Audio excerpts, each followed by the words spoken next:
क्या चुनाव के बाद वीआईपी पार्टी मुकेश साहनी महागठबंधन छोड़कर एनडीए में चले जाएंगे? दरअसल बिहार में इन दिनों सियासी गलियारों में फिलहाल यही चर्चा चल रही है। जब से महागठबंधन में सीट का बंटवारा हुआ है तब से कई लोग एक ही बात पर दबे मुंह चर्चा कर रहे हैं कि चुनाव में जहां जेडीयू और आरजेडी के बीच सेटिंग हो गई है, सेटिंग माने कि जहां जहां एनडीए की तरफ से बीजेपी और लोक जनशक्ति पार्टी रामविलास लड़ रही हो वहां लंटेन की वोट तरफ देना है, और महागठबंधन में जहां जहां कांग्रेस और वीआईपी पार्टी लड़ रही हो वहां जेडीयू का वोट करना है। कई लोग तो ये भी कहने लगे हैं कि चुनाव के बाद फिर से पहले फेज की वोटिंग के दिन ये चर्चा और जोर पकड़ ली। जो लोग दबे मुंह तीर ही और लंटेन ही तीर कह रहे हैं तो वो खुलकर सोशल मीडिया पर लिखने और बोलने लगे हैं। जब से सोशल मीडिया पर यह चर्चा छिड़ गई है तब आम लोग तो छोड़िए आरजेडी और जेडीयू तक मैदान में उतर गई है। दरअसल 6 नवंबर की सुबह 10 बजे आरजेडी एक सैंडल पर एक पोस्ट शेयर करती है जिस पर लिखा था कि जहां कमल और हेलीकॉप्टर हो वहां लंटेन की तीर है,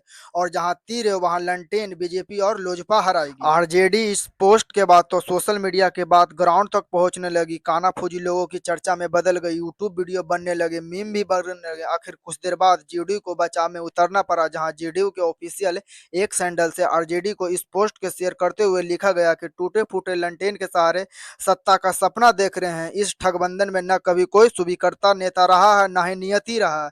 इन लालची बंदरों के चक्कर में अपना वोट बर्बाद न करें, अपना वोट बिहार के विकास के लिए दें।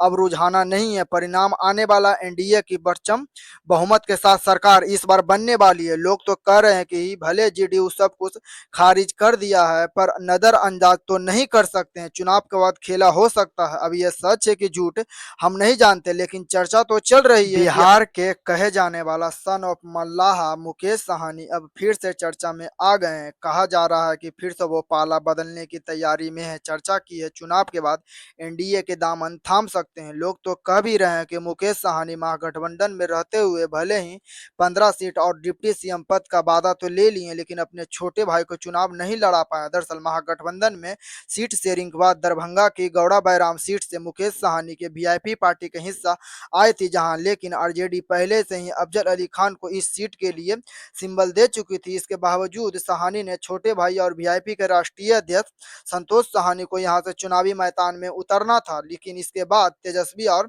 आरजेडी नेताओं ने अफजल खान को चुनाव न लड़ने लेकिन वो माने ही नहीं। तब अफजल खान के तेवर देखते हुए आरजेडी ने उन्हें 3 नवंबर को पार्टी से 6 साल के लिए निकाल दिया गया। वहीं तेजस्वी यादव ने एक वीडियो जारी कर संतोष साहनी के पक्ष में वोट देने की अपील भी की। हालांकि वोटिंग से ठीक पहले मुकेश साहनी ने गौड़ा बैराम सीट छोड़ने का फैसला किया था, जहां 4 नवंबर को उन्होंने एक प्रेस कॉन्फ्रेंसिंग में आरजेडी और अफजल खान को समर्थन देने का ऐलान किया।